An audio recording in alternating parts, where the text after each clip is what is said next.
Good evening for those in Spain and UK and the Netherlands, and good morning for those in America, mainly in South America. I want to thank Professor Rodriguez Pose on behalf of the Board of Trustees of la Fundación Cañada Blanch for being the inspirator and being the organizer and the leader of this workshop about regions and cities in the post-COVID area. So, and I want to thank also today to Professor Eveline van Leeuwen for joining us, and we are ready to pay attention to your lecture that it's going to be fantastic because you have a fantastic CV and you are very well known in the area. So on the behalf of the Board of Trustees, I want to thank everybody who is joining us to pay attention to this workshop. And if I may say so, in the old-fashioned way, I'm going to tell you, Andres, please, I pass you the microphone. Thank you very much, Juan. It's good afternoon, buenas tardes a todos. Good morning, buenos dias if you are in the Americas. And welcome to this second take of the 2021 Cañada Blanch Forum. Has COVID-19 turned the former advantages of cities into potential disadvantages? COVID-19 has certainly had many consequences, but it is also leading to a thorough re-evaluation of space and distance. Indoors and outdoor space, both in private and public areas, has become not only more visible, but also far more tangible and far more important as a consequence of the lengthy lockdowns that most of us, wherever we live, have had to endure during this pandemic.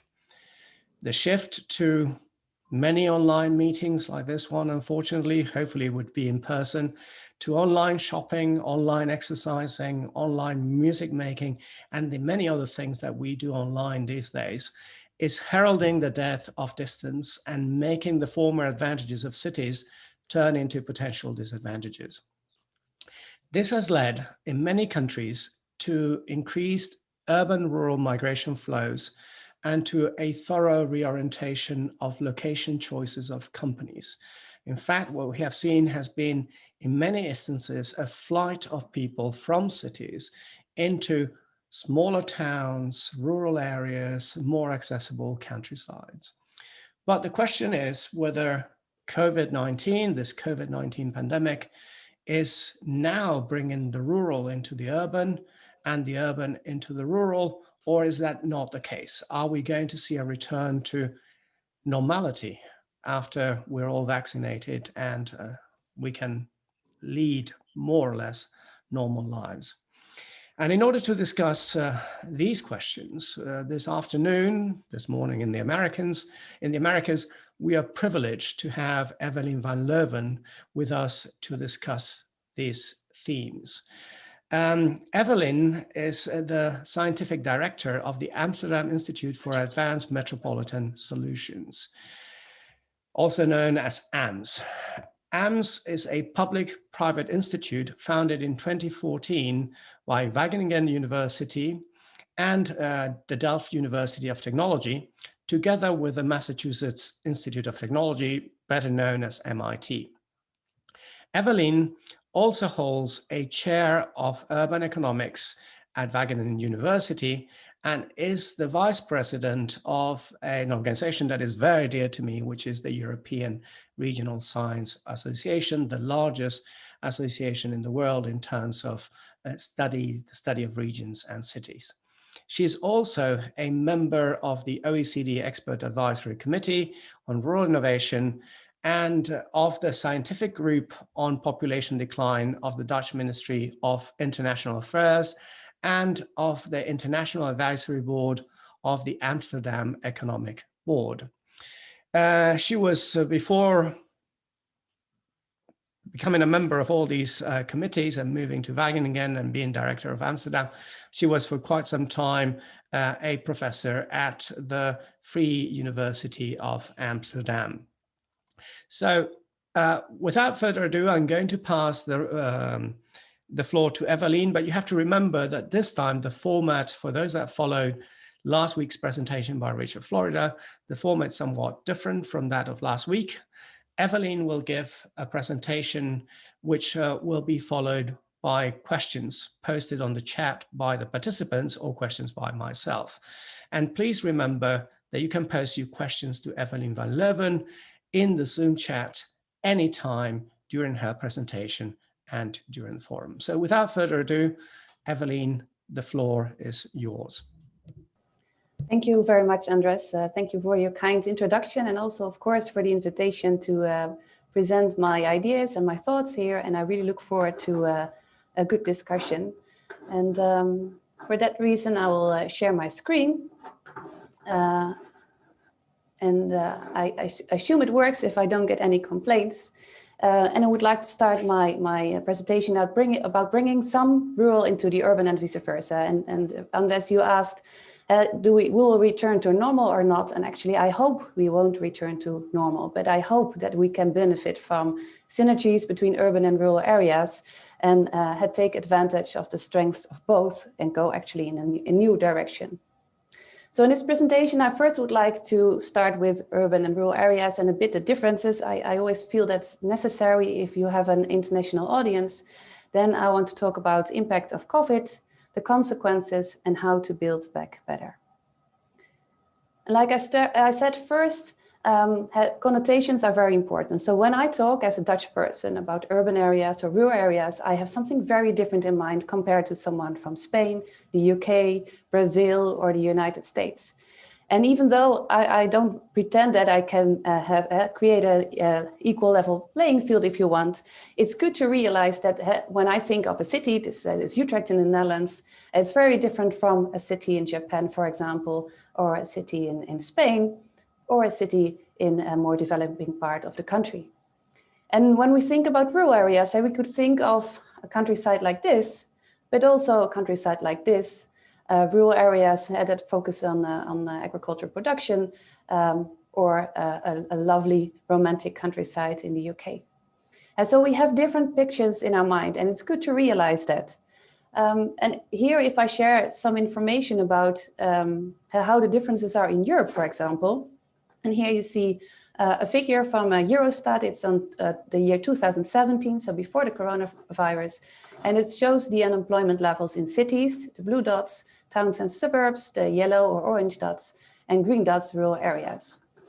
Let me see if I also can put on my pen. If you then here look, at that time we still had an EU 28, that on average, unemployment is actually higher in cities compared to rural areas. But there's also strong differences between countries. For example, if we look at Spain, here we see it's not so much difference between these intermediate and rural areas, and unemployment is lower in cities. If we go to the Netherlands, for example, it's higher in cities and lower in rural areas. And also in the United Kingdom, it's generally higher in cities and lower in rural areas. And so overall, it's the highest in cities, but we see a divide between, let's say, the more the kind of developing European countries and more economic developed European countries. That also, or that does not hold for the cost of living. If we look at the cost of living, that's basically in all, this is 2008, and then we were in EU 27.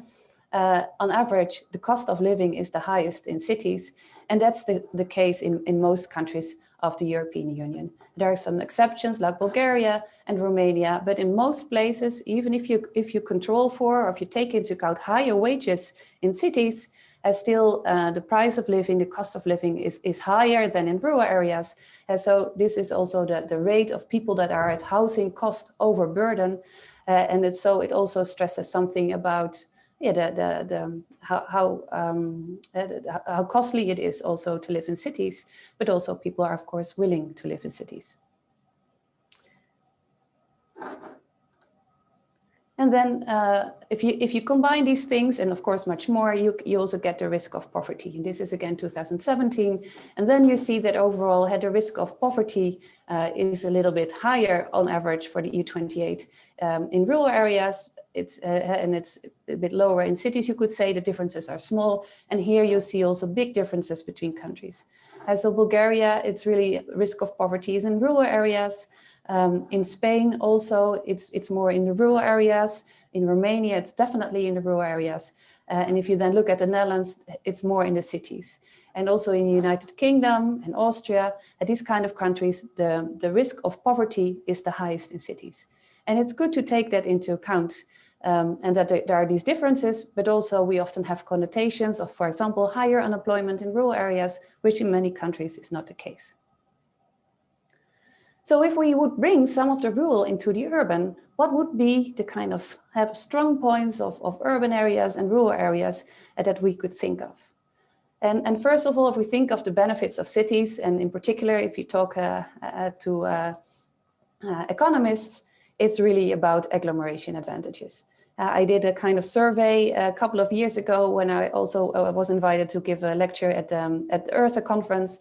And I asked URSA members, the regional scientists, what do you think when you think of cities? And all the economists answered agglomeration advantages, or perhaps economies of scale.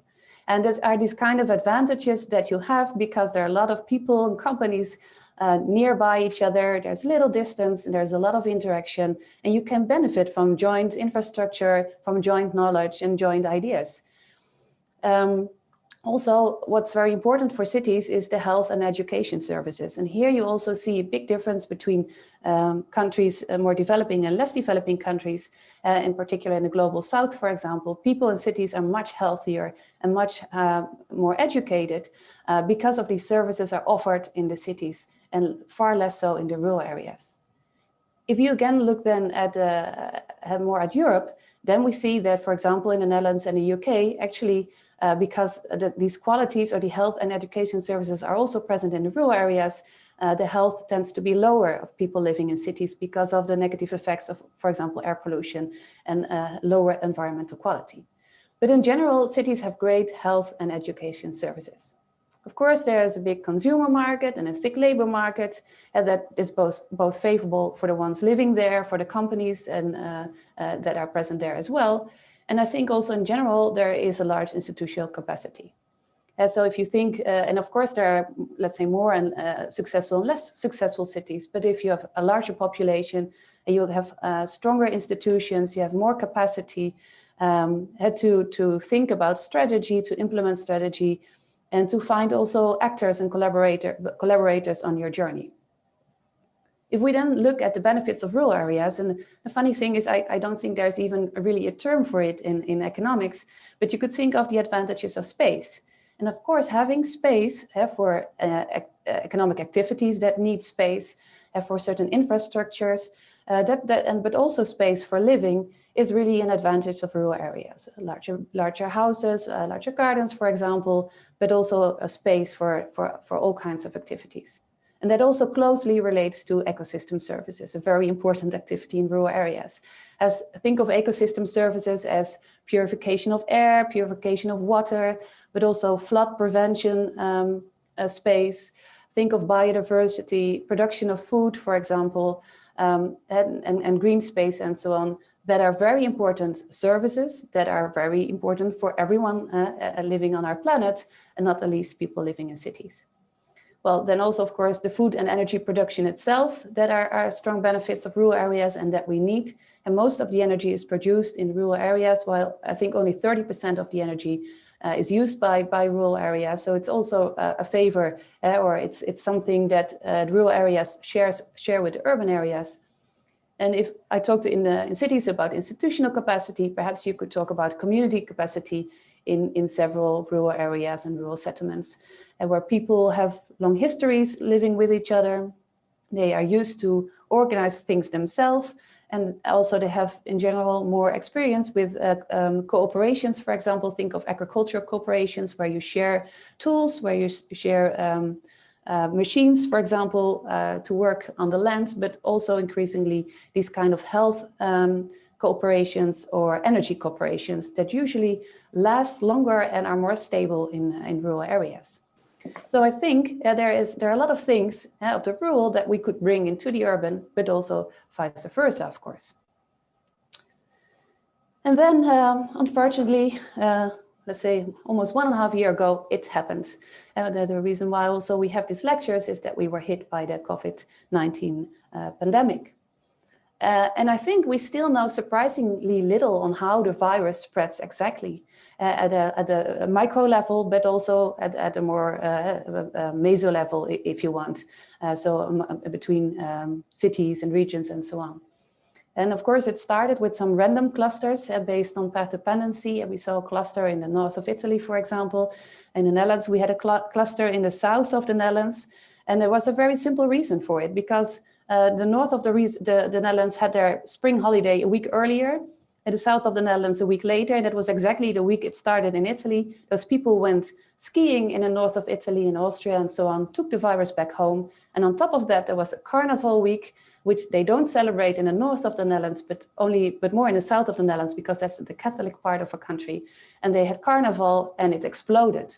And we were suddenly hotspot of the coronavirus, I think even at a European scale. And of course, there are also cultural differences that matter. And so in the beginning, we tried to understand the differences. And one of the things was also the intergenerational ties, for example, in Italy, but also in Spain and other countries where different generations more interact with each other, larger families. And that for that reason, it could spread easier amongst different generations. And you can also think of certain religious get-togethers, certain traditions that are difficult, had to stop. In particular, in a time of crisis that you want to celebrate or that you want to remember with each other, and why there are more people clustering together. Also, for a long time, we thought it was really more an urban thing because of the high infection rates in cities. And that's not surprising given the less space in cities. But also one of the reasons is bad air quality. So there are several studies that showed how bad air quality and also lower health levels can be related to higher infection rates. And also don't forget the clusters of vulnerable people in cities, and we showed the risk of being in poverty in many cities across Europe. And of course, those are also the people that are hit most. Later on, we also saw in several parts a higher mortality rate in certain rural areas. And that was also, or that can be explained by often a lower availability of health services. And so when people got sick there, it took a little bit more time, but it was more difficult for them to get the right treatment and to recover from it. Here you see a nice map of the urban-rural differences of infections in the United States. And what you see here is first a map of the current rate of infections and how, well, they're quite spread over the country. But also this part here is interesting, where it shows from March onwards the development of the infections between a metro and non-metro area. So the metro is the blue areas, and the non-metro, so the rural areas, is the red line. And you see how it also first started more in the cities. It went down, but then it went upwards, mostly in the cities. And then there was a period where it was increasing a lot, but on to different or a similar extent in urban and rural areas.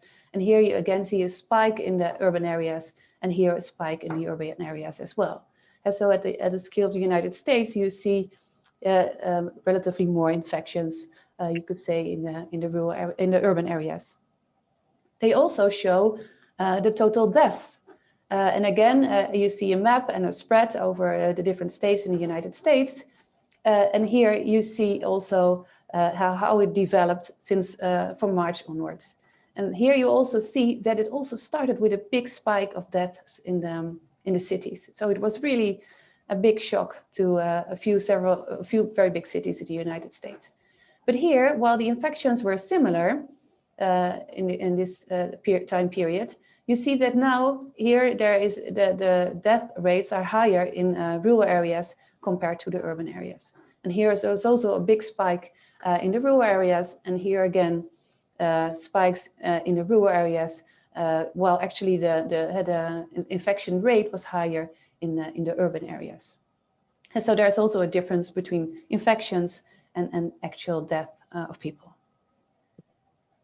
We also did a study in the Netherlands, and it was also a collaboration between someone from a European Regional Science Association, and she had a survey on well-being and how people are doing. And I really liked the survey, and I said, can we translate it in Dutch? And then also have a Dutch version of the survey. So we sent it out during the first lockdown, and we had 2,000 respondents, which were very nicely spread over the Netherlands, also over urban and rural areas. I must say that they are mostly high educated people, but we can draw a few conclusions for this subgroup of the Dutch population. And so we asked, first of all, how is your life satisfaction? And so how do you evaluate your life as a whole at this moment, but also before the lockdown? And it was really, a couple of weeks in the lockdown, so people could still remember how it was before the lockdown. So the blue line is before the lockdown, and you see an average, it's around 8, which is a very common number, I would say, for a country like the Netherlands. And then during the lockdown, it dropped to below 7. And that's quite a big drop on average. And you also see that the distribution around the mean is much wider compared to before the lockdown.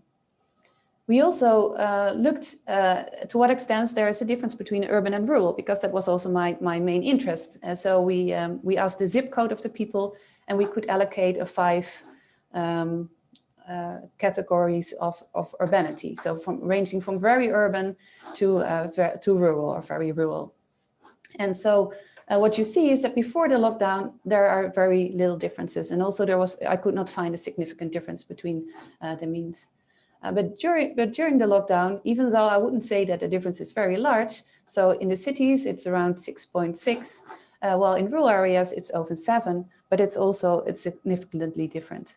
And so something did change, and it hit harder, in particular in the first lockdown, in the very urban areas compared to the rural areas. We also asked them some questions about, so what are you doing? How many people do you meet, for example? How do you change your bedtimes and so on, but also about exercising. And what we see is that most people, around 40%, didn't change their amount of exercising. So this is exercising more than 30 minutes. But around 30% decreased in exercising, and another 30% increased in exercising. And when we looked at who are the ones that were decreasing their exercises, that were the people mostly in urban areas. Because the sports schools closed, it was much more difficult to go outside for a run, even though it was really nice weather. So this is more had people living in the urban areas, and these were people living in rural areas who actually worked from home or had to stay home and had more time to go for a walk outside and to exercise. And also we asked them about some health issues and urbanity. And we asked them, do you experience more problems with concentration, with sleeplessness, and with attention issues?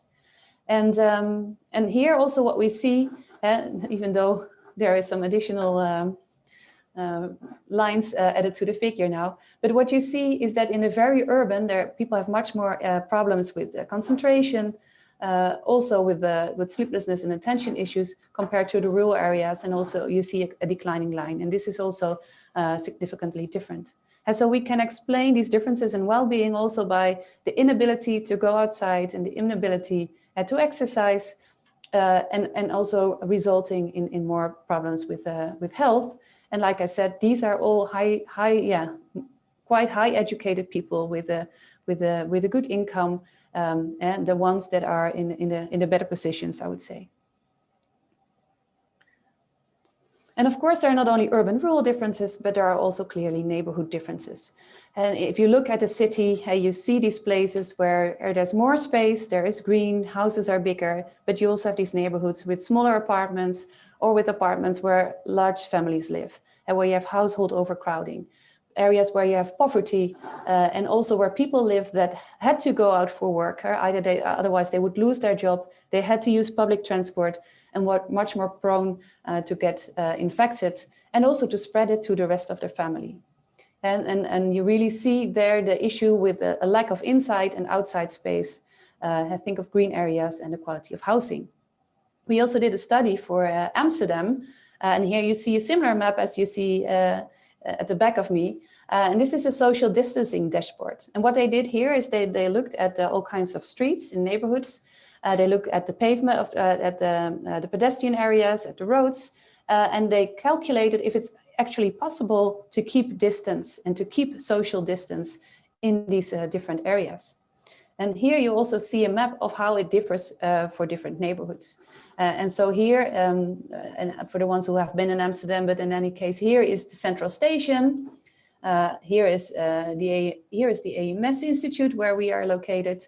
But this is the cultural, the old historical center, where of course you have narrow streets and it's impossible to keep distance. And you also see other neighborhoods, older neighborhoods in general, where it's much more difficult. And then you have the blue ones where it's easier, and the green ones where it's much easier to keep a distance. And I think these kinds of insights are interesting, not only to see the potential now for social distancing, but also if it's get more busy, where could be issues with crowdedness in the city. Also something we work on at the AMS Institute.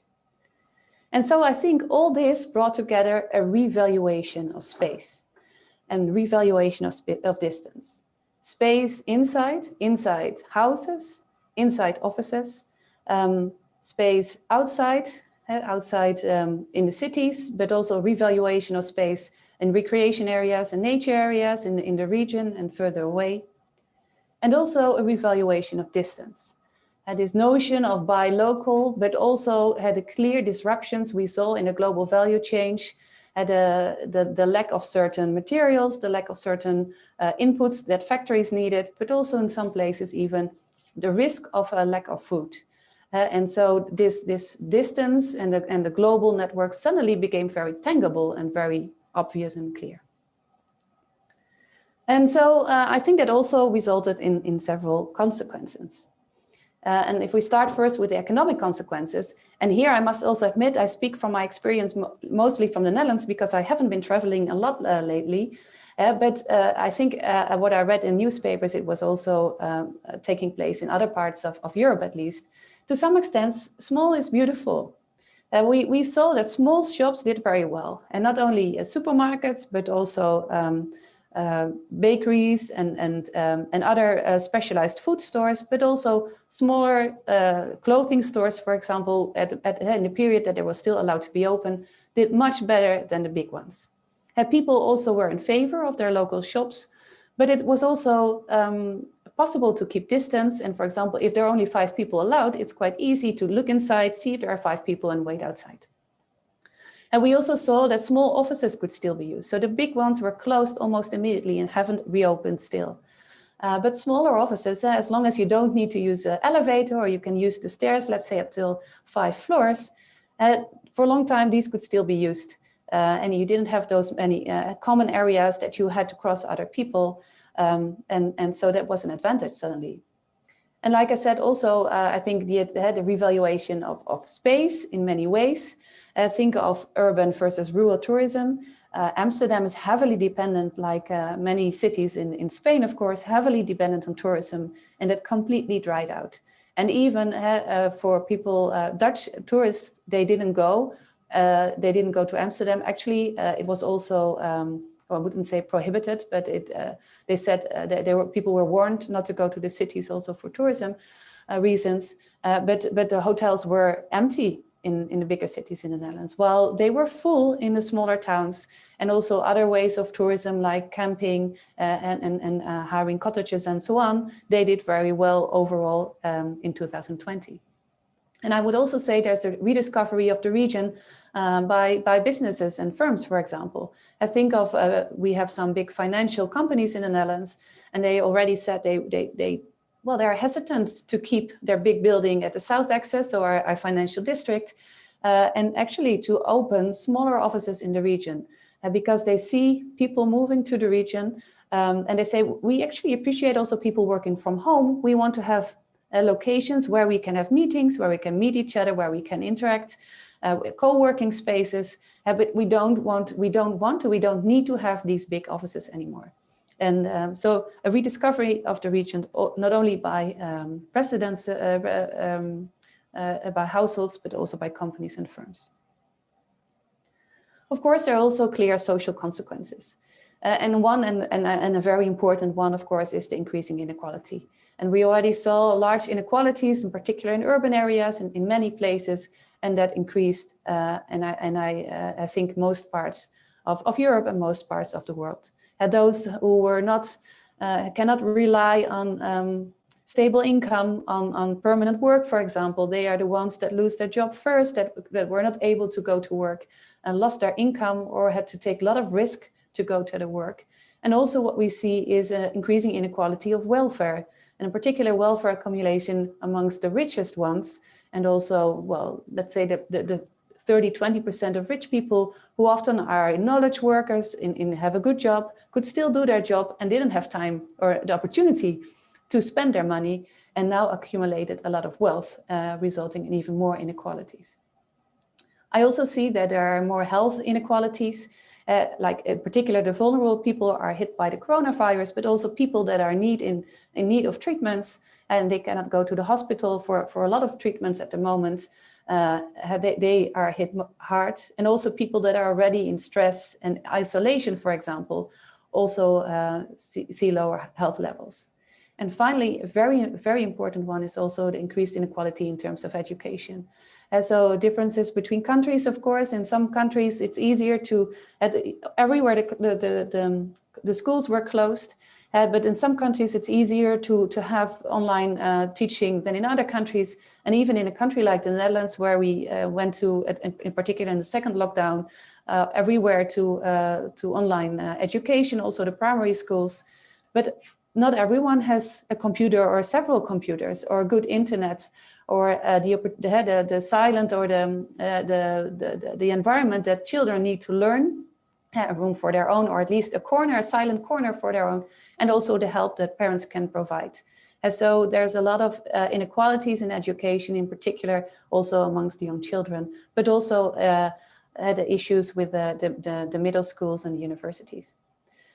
Another social consequences, I think, is what also Andres mentioned, is this urban to rural migration. And that we see increasingly people moving to, well, accessible rural areas, but in the Netherlands, well, it also depends on the definition, of course. I'm not sure if we have inaccessible rural areas, but for the Netherlands, we really see that people go further away. And I will show that in a map later. And and also, well, I think an interesting question is, will job follow people? Well, I heard a bit about this financial companies, for example, that want to follow, also other companies. And then also, what about other services that are related to workers, like lunchrooms or coffee shops? Will they also start off more in the region? Here is a map again of the Netherlands. And here you see the net migration levels for 2020 at the municipality level. And here is Amsterdam. This Amsterdam, the very red municipality. And actually, we also have areas of decline in the Netherlands. For some time, Amsterdam was at the top of the declining regions, which was, of course, a novelty. And also what you see, so here you see red ones have a negative net migration level. So more people left the city than entered the city. And that's mostly in Amsterdam. So it's around 14,000 people population loss. And also in the Rotterdam area, you can really pick the cities. This is Rotterdam, here this is Utrecht, this is Breda, Eindhoven, Arnhem, and here you even see Groningen, the top. It's a little bit, it's less than the surrounding regions, which used to be really areas of decline. And of course, you can argue 14,000 people on a city of Amsterdam with around 1 million inhabitants, that's not a lot. And I agree, it's not a lot. And it's not something totally new. This also happened in phases in the past, of course. But I think so. I don't think it's a big issue for Amsterdam, for example, but it can be an advantage for the region. And you see the very dark blue is like in a municipality, let's say around 1,000 households or 1,000 people entering a municipality. And if you are in a smaller settlement of, let's say, 10,000 people, an additional 1,000 people is really a lot and can also make a difference in terms of services and in terms of opportunities. And so I think also the spread into the region it's not a bad thing. I think it's good for the well-being of the people that have had this preference and the opportunity to move. And also it's not necessarily a bad thing for the city. And we also have a lot of pressure on the housing market, for example, and we already see it reducing in a city like Amsterdam, for example, compared to the other regions. So it brings things a bit in equilibrium. And that's also what you hear in other countries. And Is it something new? I said, well, it's not something new. It's also not something new that more people leave, for example, Amsterdam, in particular households with children. But also this move down the urban hierarchy is not something new. We have an article that is just published with Victor Venhorst, a colleague and friend from Groningen, where we looked at the financial crisis and do households prefer to move up or down the urban hierarchy during an economic crisis. And there we used a sample of around 80,000 people for a period of, what was a cross-section, a period from 2008 till 2015-16. And we actually saw that people preferred to move down the urban hierarchy, to move to more rural areas. And also that the reason for these movements were often not jobs. And we also know the motives of people why they moved, but we're much more moving to family and friends, for example, and also the quality of the house and the quality of the living environment. Well, if you look then at the changes in Dutch housing prices, here you see first the difference between the first quarter of 2020 and the second quarter, and you see some areas popping up where there was really a decrease in housing prices. And that's again in Amsterdam, and it's also here in the Leiden area, also Groningen and some other cities. And then if you look at the longer period, so this is the first quarter of 2020 compared to 2021, you see that, for example, in Amsterdam, there's still an increase in prices, but it's lower compared to other regions. And I think what's also striking is that these regions here in the north, which are really very, for Dutch standards, rural regions, not very much in favor, see housing increases of housing price of 20%. And so you see a kind of new equilibrium arising. And it's not only the case in the Netherlands, it also happens in Dublin, it happens in London, and also in France, and probably in many other countries as well. So that were the economic consequences. Well, then also, of course, the environmental consequences are obvious or clear. We saw, in particular during the lockdowns, people consumed much less, traveled much less, and we immediately saw in a lot of urban areas a difference in the environment, in air quality, in kind of quietness, which can be positive, can be negative, and also sometimes the recovery of nature into cities and other areas.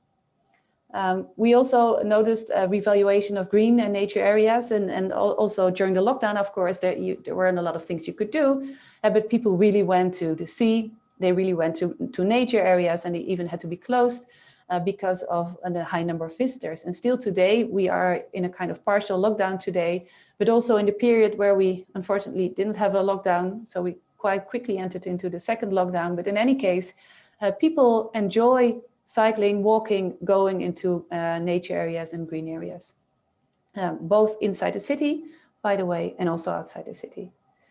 And a third thing I think is also interesting is more awareness of the food system. So in some parts of Europe also, and for example, I talked to André Torre, he is the president of URSA, he lives in Paris, and he said at some point in time, we run the risk of not having fresh fruits and vegetables in Paris anymore, and it's really serious. It didn't happen actually, but they were really anticipating that issue. And also in other countries like Bangladesh and other in the global south, there were really issues with the food system and the logistics of bringing food to the place where it's needed. In the Netherlands, we had something else. We had piles of potatoes, for example. Of course, we are a big exporter of agricultural products. And so we had a lot of products in our country suddenly. And it became very clear what we produced and also what we exported and the amount of food that we produce. All kinds of new initiatives started amongst residents, households that didn't want the food to be wasted. So they started ways of spreading the food and helping with the logistics. But also a lot of entrepreneurs actually started new ways of selling their products directly to the consumer. So we did research both in Toronto, in Canada, but also in Almere, a city in the Netherlands, where we asked food entrepreneurs how the COVID-19 impacted their situation.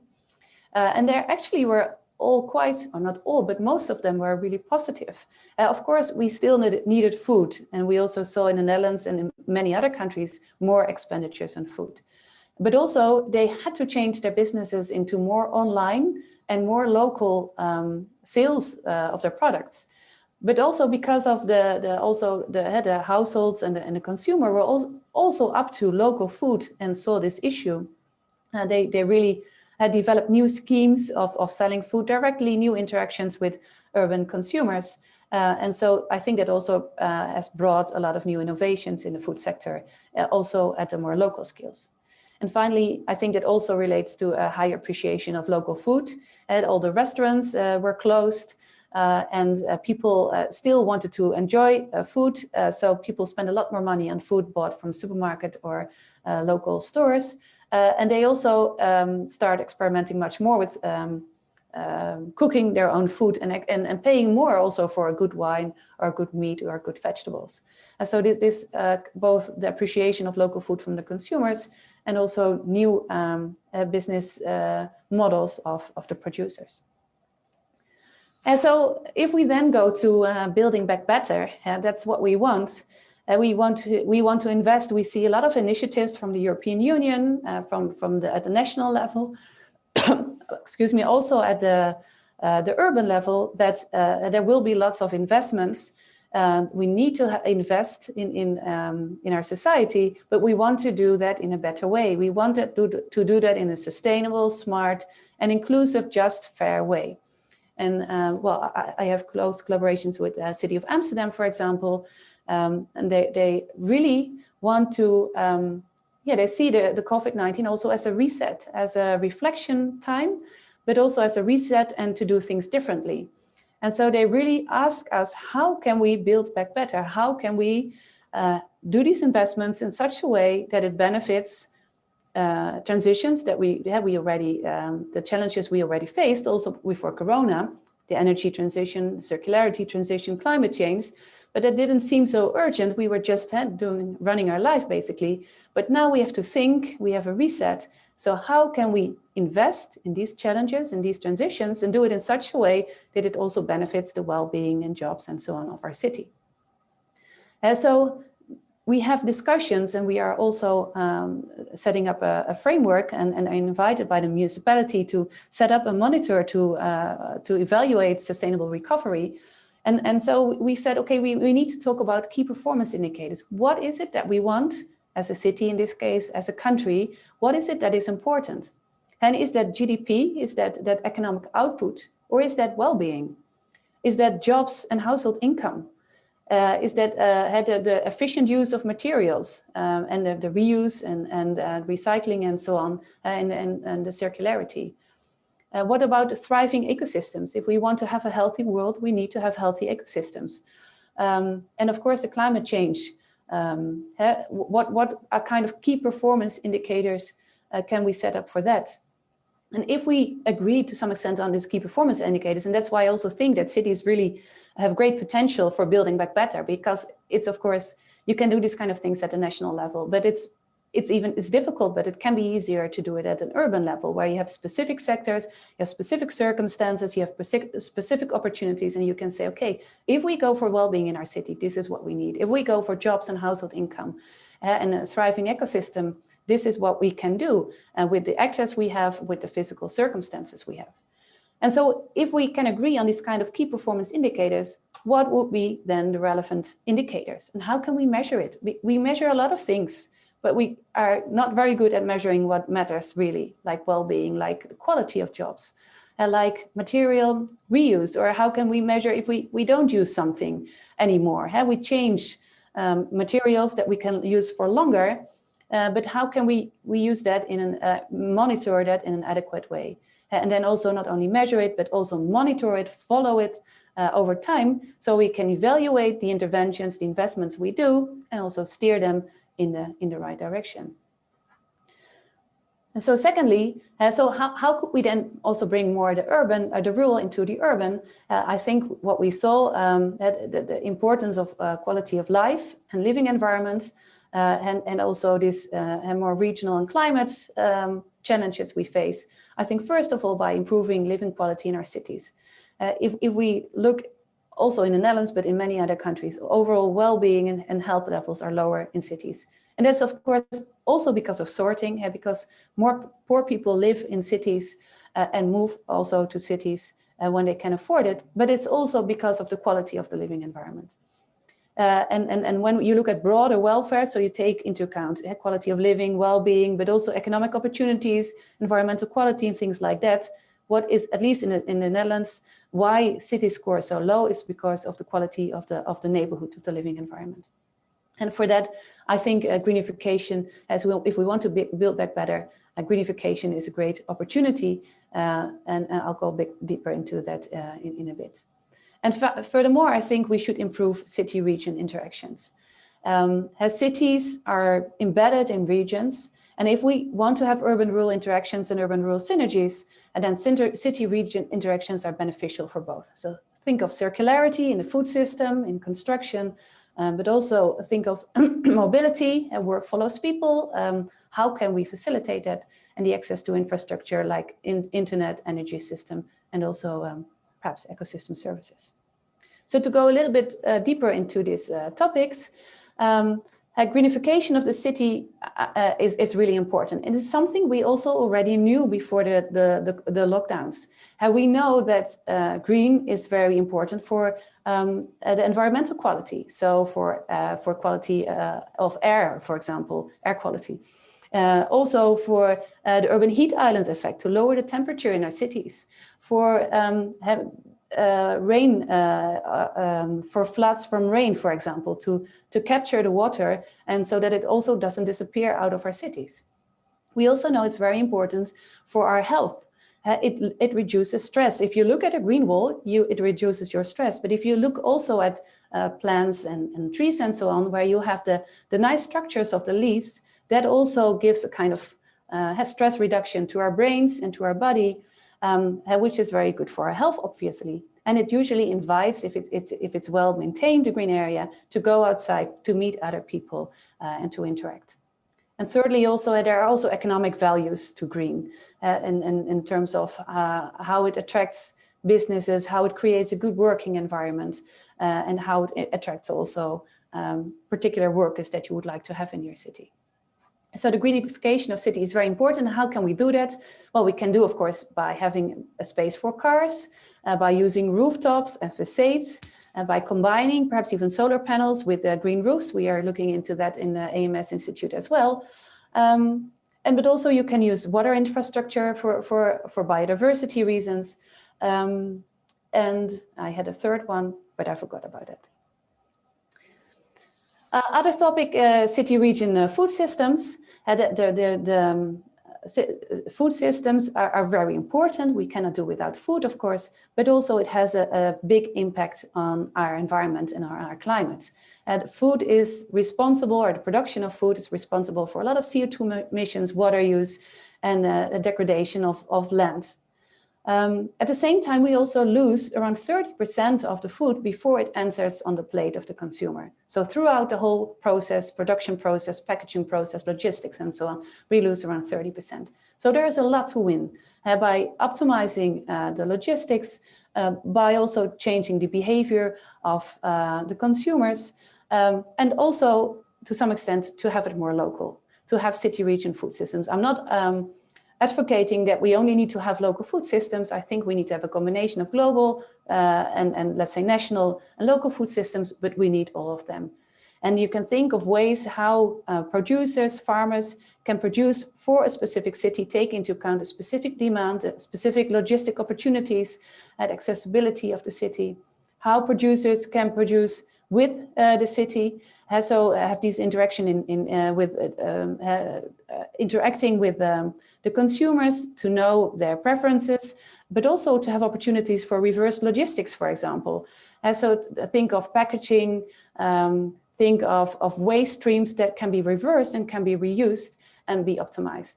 And thirdly, also a production inside the city. So you can think of let's say traditional urban agriculture, where you also have green space that is also produces food, produces social interactions and so on.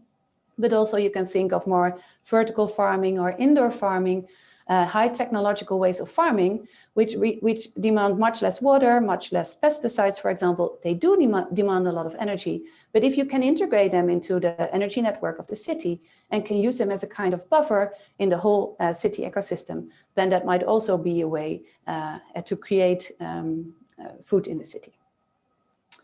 Well, secondly, if you think about a big challenges that a lot of cities face and a lot of countries face, is that also to build more houses. And that's also the reason that, for example, in France and in the Netherlands, the housing prices go up to such a large extent because we have a shortage of houses. And also there's this challenge for Amsterdam to build a certain number of houses, and they set themselves the goal to produce at least 20% of them based on wood, on timber construction. And that's also a way where you can use bio-based materials. If you use wood, then it captures CO2, it's circular, it's reusable, you can, it's degradable if you want. But you can also see to what extent it can be produced in the region in a sustainable way, of course. And that also holds for other bio-based materials. So you can think of isolation materials. In Amsterdam, for example, we have outside the region of Amsterdam, we have these PT areas. And these PT areas are declining. And that by this declining of these areas, a lot of CO2 is emitted, or CO2 equivalent is emitted.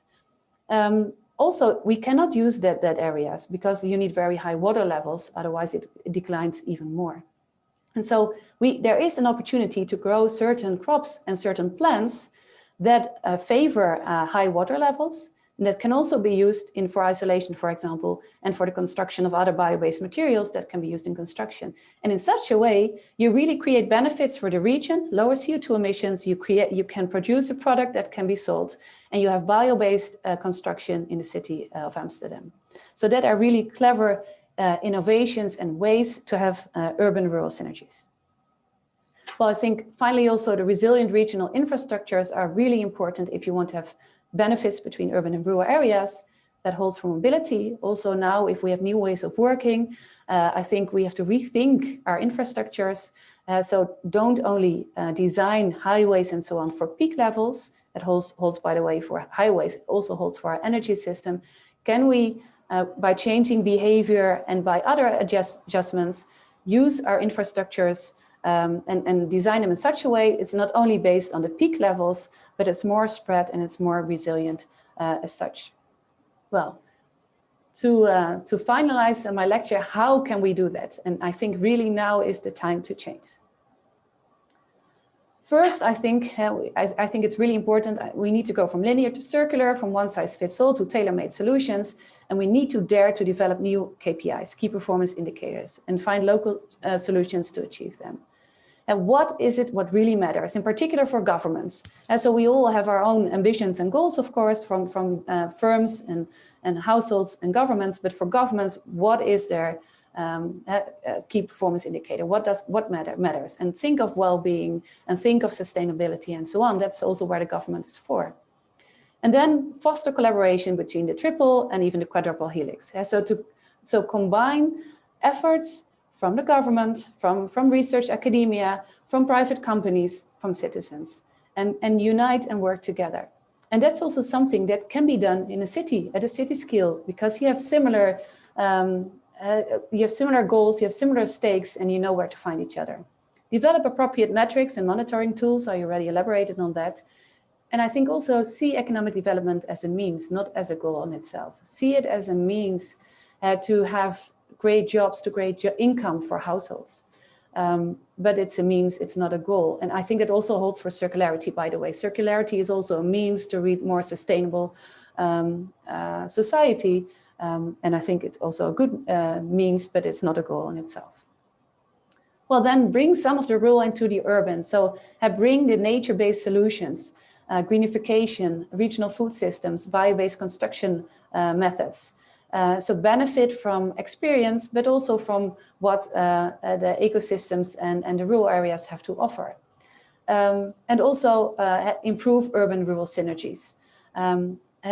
I think it's good to have this spread effects that we are seeing now outside of the city in terms of the housing market, for example, it can increase resilience. And also if we have a bit more spread effects in terms of sectors and so on, I think we see now how important resilience is as well. Yeah? Instead of only optimizing, we also need to take care of resilience. And that also holds for energy networks and circularity, labor, and the housing market. And finally, I think cities are really up to it. They can be the game changers. They can motivate people. They can benefit from a local context. If you think about circularity, it's something quite abstract. How do we reach circularity as a nation? If you look at a city and you see what kind of materials enter your city, stay your city, leave your city, so where the waste is coming from, what are opportunities given your climate, given your companies, the demand of the consumers? How can you bring that together? And how can you unite local and regional stakeholders? And I think for that, of course, institutional quality is very important. And so we need to invest in that and facilitate that.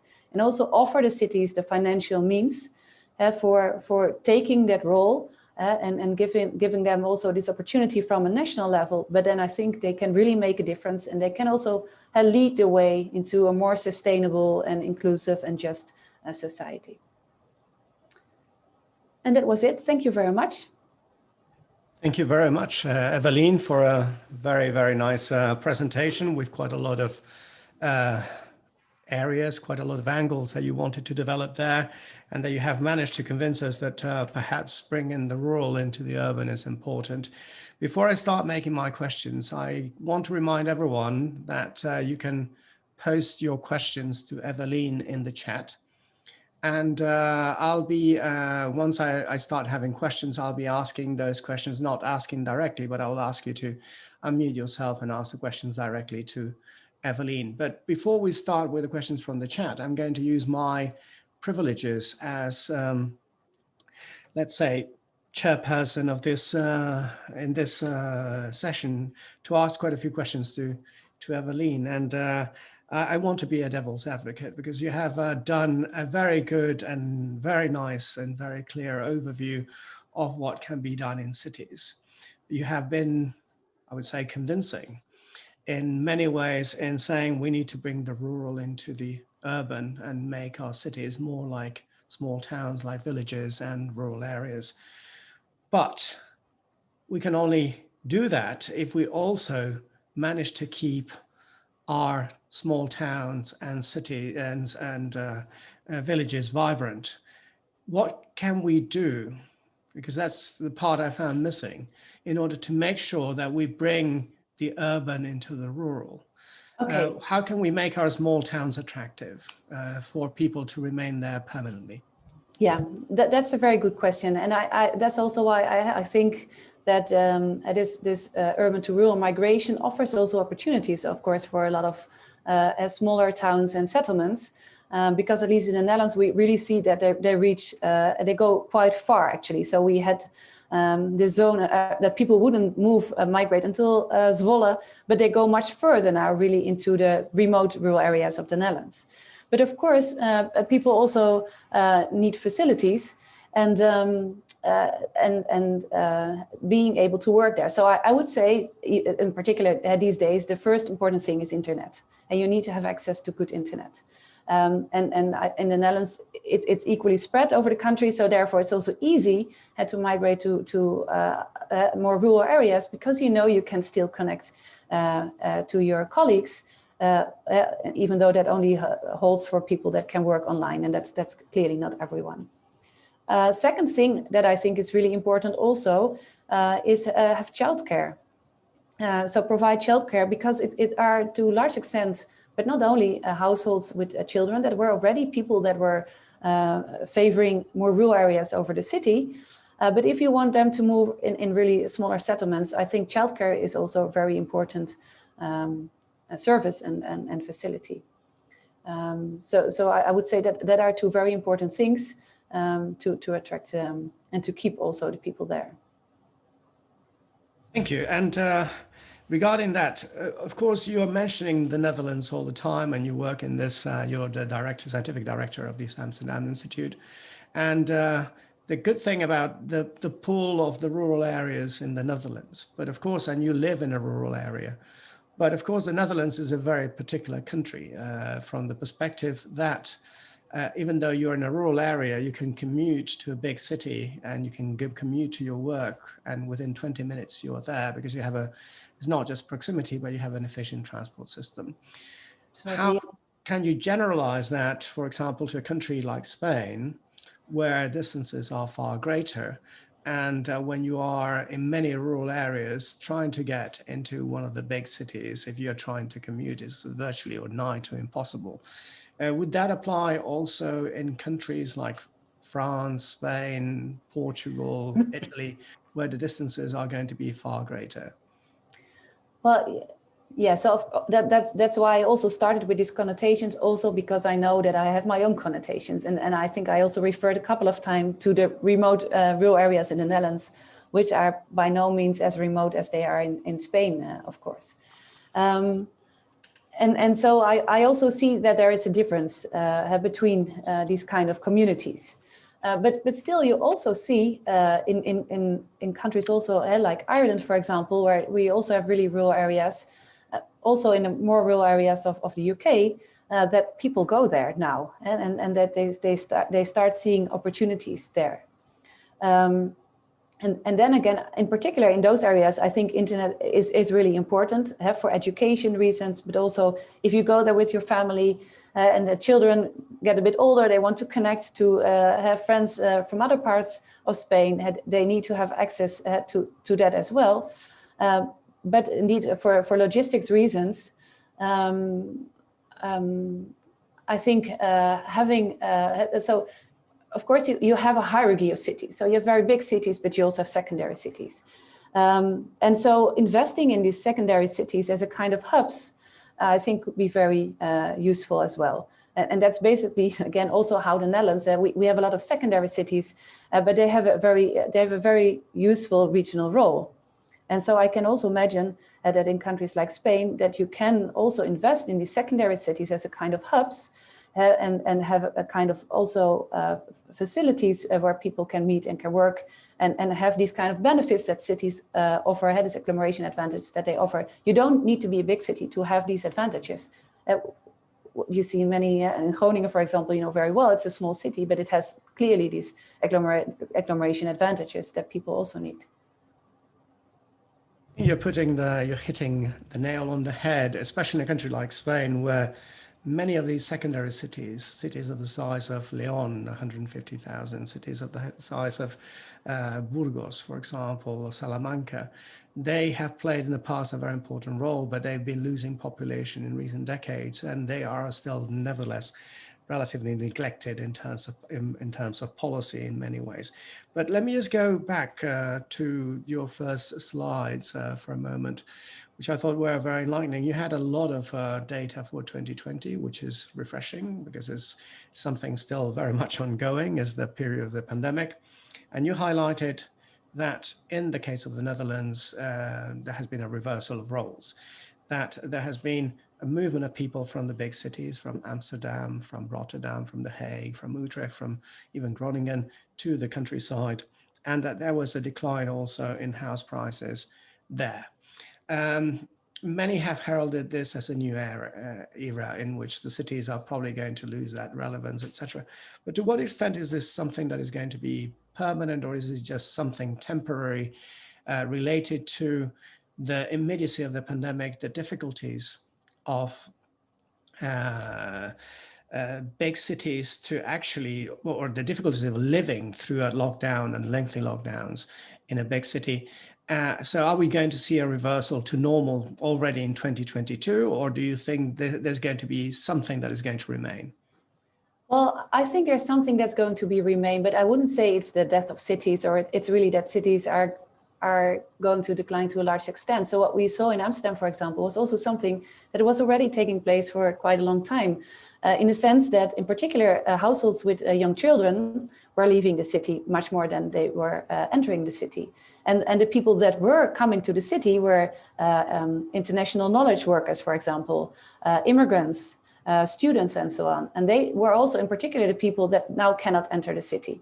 And so there's also a bit more into this this declining population, and that I think will return back to normal.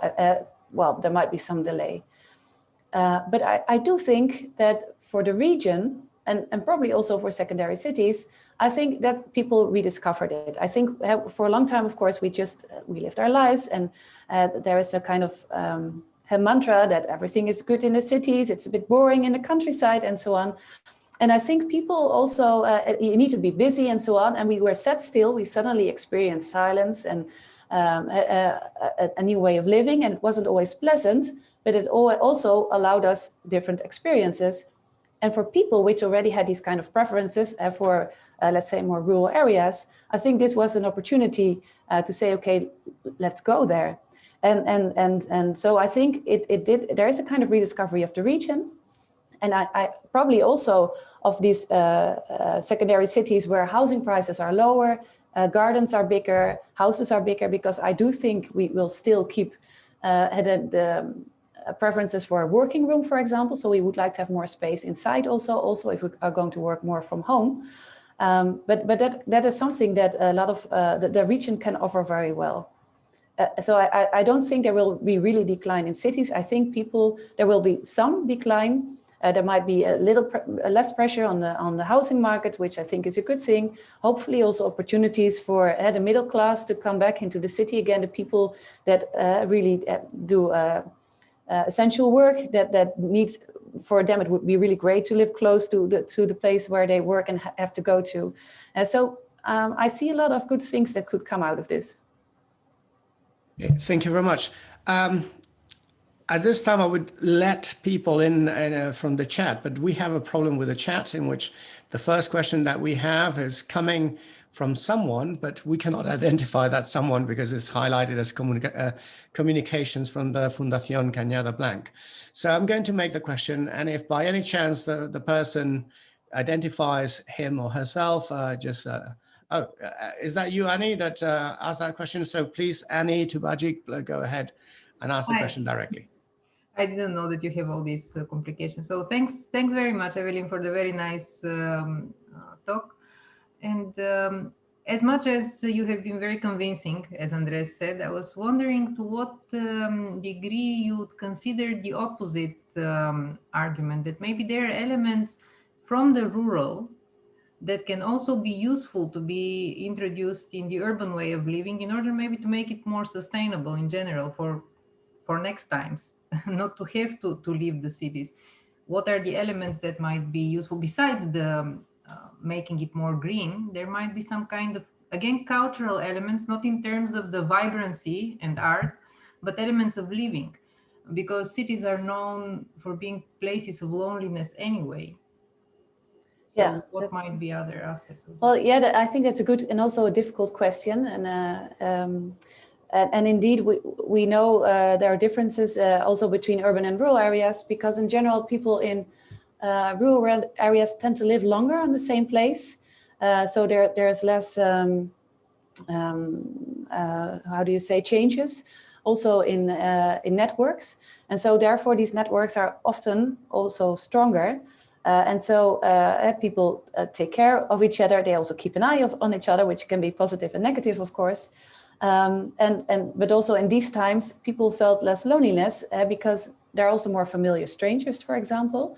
And so people that you see when you're letting the dog out or when you go on a walk. And I think that might also be something that now came into the urban areas as well, because much more people stayed at home. So they suddenly had to get to know their neighbors, in particular people that otherwise would be out of work the whole day. And they spent more time in their neighborhoods. And so it might also be that there have been better networks now created in cities through this familiar stranger kind of concept. And so also increasing social interactions in cities. So perhaps that also happened. Yes, and then again, how this is related with the preferences of people, because people may like it, but there might be associations between this preference and the constraints. People went to the urban, to the rural place because now it was possible to work from home. Mm-hmm. So if we transfer to the real life before, maybe there should be certain economic incentives for people to keep these new networks alive. Yeah. Well, and I think in any case, I think for people like us, we will be working more from home. I think that will remain, at least also in our universities. There are a lot of talks about how we can do this, and also in other companies that really want to have a hybrid form. So people work for 2 or 3 days from home and 2 or 3 days from the office. So to be more efficient in office space and also enjoy more the nice things of working from home. So yeah, in that case, that could also remain there in the cities. So if you allow me to intervene here, and you started a lot highlighting the problems of inequalities that the pandemic has brought about. And I completely agree with those. But the question is, and I'm going to be a nice sort of devil's advocate. I try to push you to the limit in many questions, in many realms here. The idea is, to what extent are the solutions that are being proposed, that you're proposing through the Amsterdam Institute, but also in many other parts, mainly cities like Paris, for example, are implementing many other things, a circular economy, of greening the city, of new buildings that are more sustainable, etc. What is the relationship between these growing inequalities and those solutions? Because I'm going to highlight one thing. The problem is who has left the cities and who has stayed in the cities. And I think what we have seen is a situation which is very similar to what happened during medieval pandemics, but now in the digital age. In medieval times, what we had was that in the period of pandemic, because the cities were the areas where people met, and the pandemic would diffuse much faster, then you will have the kings, the princes, the nobles actually moving out immediately to the country palaces and manors, and then shutting the gates to the city and leaving the poor people there. And that is what has happened, I suppose, in Amsterdam, but I see it in London, where my affluent neighbors have left London. A lot of immigrants, as you were saying as well, but and the poor people that live behind where I am have stayed. Also in Madrid, many of the people I know, for example, the ones that have second residences in the mountains or on the coast, left during the lockdowns. The rest that couldn't do it, not all, but actually stayed. So that is creating a level of inequality. And then the solutions are, let's go for local shopping and circular local food, which is going to be far more expensive. Let's go for buildings that are, for example, bio-based and timber construction, which is likely to be more expensive. And let's go for a greenification of the city that is also going to create more expensive, if you want to put it in that way, better but more expensive landscapes. So how does this benefit those that have bear the brunt of the lockdowns and the pandemic?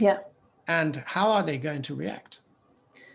Well, in any case, in one way that we are also looking with the City of Amsterdam for solutions is can we use these big investments that we can make and that we need to make now, can we make them in such a way that they are both beneficial for the circular transition or energy transition, but also that they create jobs for people, in particular the lower income people, so the people that are hit hardest now. And so because what the city can do is they can give them unemployment benefits, or they can invest in projects where there are jobs for those people. And for example, if you think of circularity, there are a lot of innovations we need to make, but also a lot of things we need to try, which also demand much more labor, hand labor, or how do you say, kind of physical labor.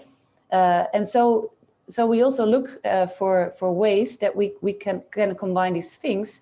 And actually, they're also monitoring the impact of circularity on different labor groups. So to see where actually the jobs are ending up, what the quality of the jobs is, and also a gender diversity, for example, in these type of jobs. But you're right, I think to some extent the solutions that I offer will cost money, but I think they will also be beneficial for example, climate change and the big transitions if we don't do that, it will cost us much more money. And so we need to invest in that anyway. And if we can do that in such a way that that the benefits also enter with the groups that need it, I think that can be part of the solution. But one big challenge is, of course, also the financial situation of the cities. We can do these big investments. Not for sure, not all countries can do that, but several countries can do that because they have some savings and they can do one time of these big investments. But it also, of course, we need to be able to do that for a longer time period. Thank you very much. And now I would like to remind everyone that you can put your questions on the chat. But I have another question concerning the local shops. And you said that the local shops have done fantastically well. That is the medium-sized shops, that traditional, let's say, food markets, supermarkets that have performed perhaps worse. But at the same time, what we have seen, and when we look at aggregate data, is that online retail has been the big winner of the pandemic. So the question is not just on the local shops, but on traditional retail. How much of it is going to survive after the pandemic, and how is that going to affect the structure of our cities, and especially the relationship between our cities and our rural areas? I think that's also a development that already was taking place before the pandemic, and that grew enormously, of course, during the pandemic. But also because of the pandemic, also these small shops had to go and to make this transformation to also online channels. At least that's what we see a lot here again in the Netherlands, but also in other places, because of they were still allowed to online shops were still allowed to sell their products, of course, and to bring their products to the customers. So also there were new ways, new innovations, also from smaller shops to join forces or to find ways to sell their products online and also to bring them to the customers. Of course, it's not the case that they will have the same potential as the big online companies have. They have massive consumer market, and the smaller shops still depend on the local communities and the local reach. But I think they also made a big change in these online channels. At the same time, of course, this online shopping, it's something that's increasing, that's taking place, and that has an impact, will have an impact both on our big cities and on our smaller cities. On the big cities, perhaps most, because the kind of the things that you buy online. So bigger cities depend a lot on customers from also outside. They have a regional function. People go for fun shopping or also for the experience of shopping. And if you miss a number of shops in that landscape, and the atmosphere is, I think, much more important in the bigger cities, I think they will have face the biggest impact of that. Thank you very much, Eveline. I'm conscious of the time, but I think we can probably allow 2 more questions that are coming from the audience. The first one, Paolo Ventura from the University of Parma has made quite a lot of comments, but I was wondering whether you can restructure your comments, Paolo, as a question. So if you can unmute yourself and ask the question to Eveline.